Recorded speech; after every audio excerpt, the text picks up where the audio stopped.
В эфире канадского телевидения информационный выпуск «Вести недели», в студии Рената Сагдеева. Здравствуйте. 15 февраля – День памяти о россиянах, исполнявших служебный долг за пределами Отечества. В этот день, 32 года назад, советские войска были выведены из Афганистана. Подробнее далее.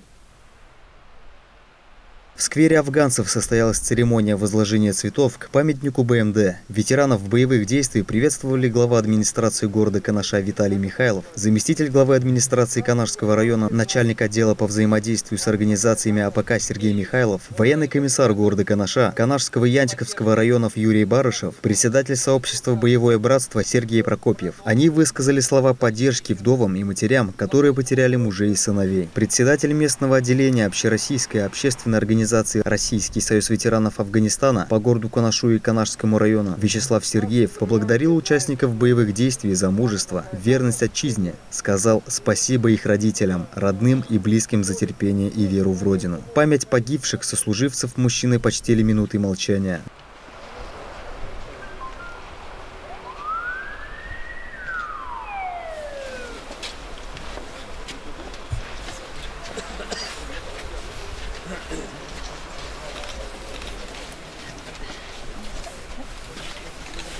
В уважение всем живым и памяти всем павшим в городском дворце культуры состоялся городской фестиваль солдатской песни «Дорогами Афгана». На сцене выступали коллективы города. Все участники фестиваля получили грамоты от Союза ветеранов Афганистана. Со словами поздравления выступили глава администрации города Канаш Виталий Михайлов, председатель Союза ветеранов Афганистана Валерий Калиганов и военный комиссар по городу Канаш, Канашскому и Янтиковскому районам Юрий Барышев, и вручили почетные грамоты.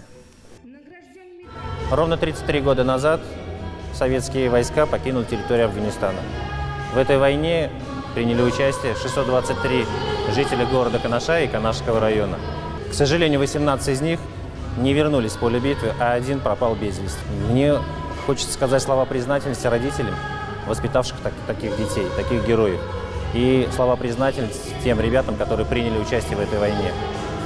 Обращаясь к нашему поколению и подрастающему поколению, мне хотелось бы, чтобы вот эти боевые события остались в памяти, чтобы каждый из нас знал, какой ценой достаются любые победы.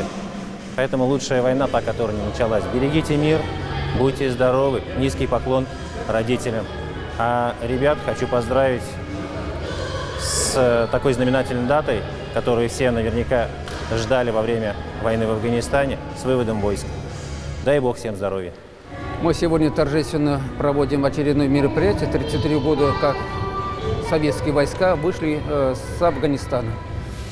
Провели мероприятие и на сквере афганцев, возложили цветы, к сожалению, погибшим, кто не вернулся из поля боя.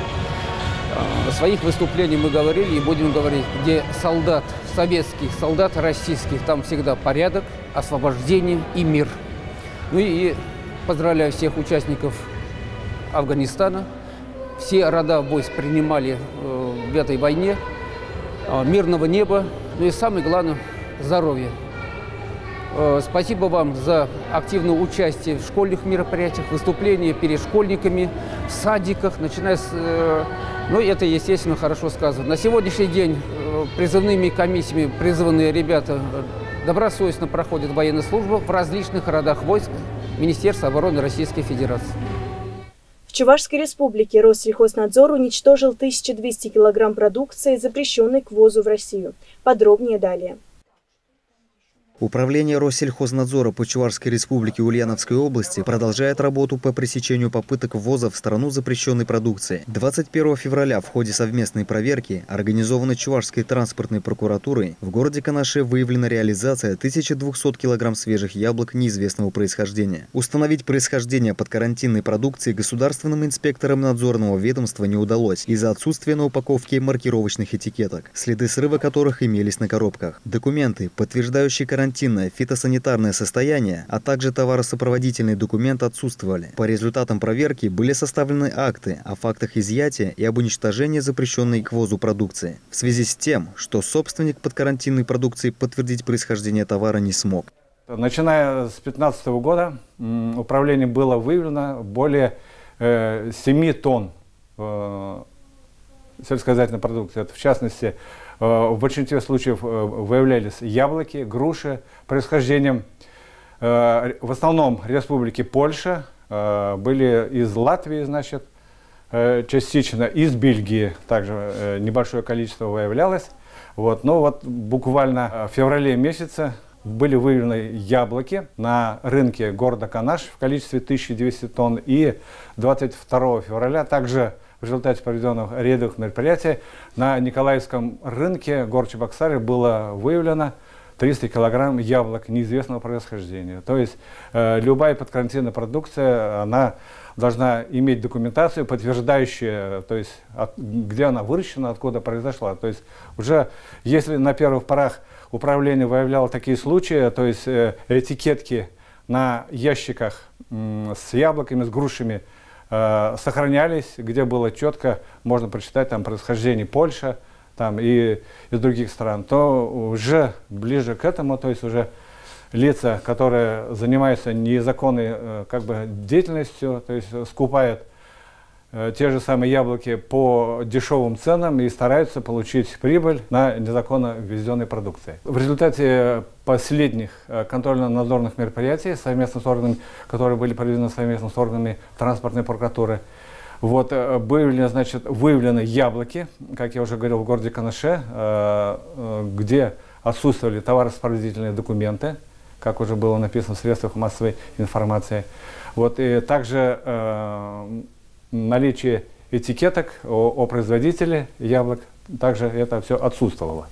Хотелось бы пояснить, потому что в средствах массовой информации, вот и на ЧБРУ, потом в «Правде ПФО» и в других средствах массовой информации, вот мы видим, что жители Чувашской республики пишут о том, что данную продукцию можно было там направить на пищевые цели там, в детские дома, в детские дошкольные учреждения.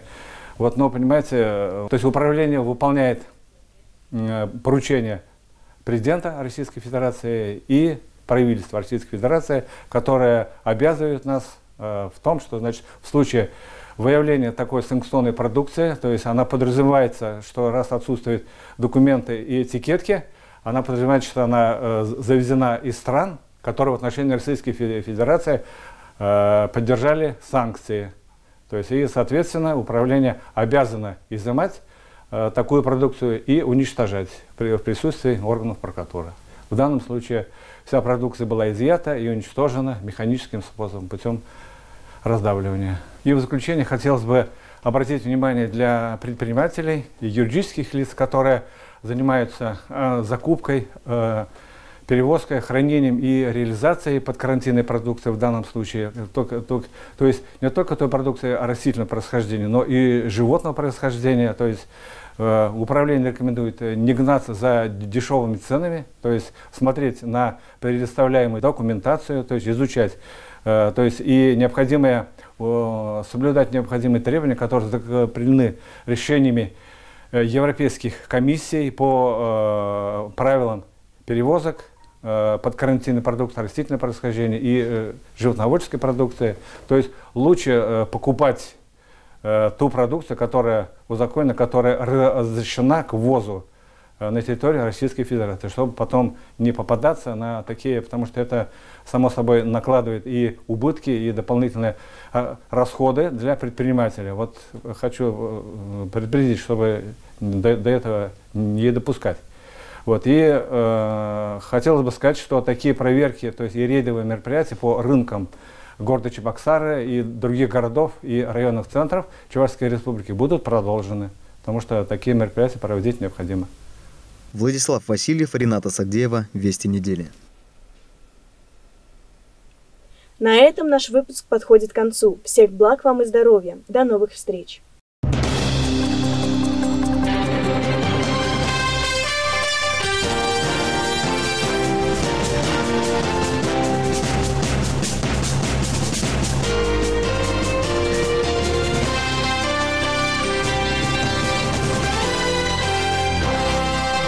Каждого клиента всегда рады видеть в магазине «Светофор». Большой ассортимент товаров, которые предлагают ведущие производители России и ближнего зарубежья. Это известные бренды, которые завоевали любовь и доверие покупателей. Тем более, что ассортимент постоянно обновляется. Магазин радует клиентов новинками, продуктами разных категорий. Уважаемые покупатели, пусть наступивший год будет еще щедрее, добрее и счастливее. Дарите друг другу больше любви, а за покупками и подарками приходите в магазин «Светофор», так как наши цены ниже рыночных на 20-30%. Приходите в «Светофор» за умными покупками. Экономьте вместе с нами. Будем рады вас видеть. Купить в магазине «Светофор» можно канцелярские принадлежности, бытовую химию, консервы, чай, кофе, кондитерские изделия, посуду, хозтовары, питание для ваших питомцев и многое другое. Ассортимент в этом магазине большой. Все есть, все радует. Частенько тут бываю. Все, что нужно, всегда находится. Магазин хороший. Кругозор больше и выбор большой. Что-то можно взять на выбор, если такое. Большое разнообразие, низкие цены, постоянные скидки и акции в магазине «Светофор» ежедневно радуют своих покупателей. Выбор вас в магазине устроил? Устроил, да, хороший выбор. Все есть. Что хочешь. Не надо далеко ходить. Зашел, взял зубную пасту или бритву. «Светофор» может удовлетворить потребности любого клиента.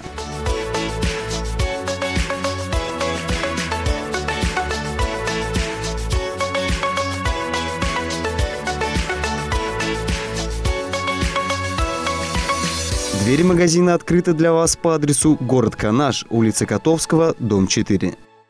Сметана пятигорская 800 грамм 75,20. Свинина свежая 1 килограмм 178,90. Яйца 30 штук 167,90.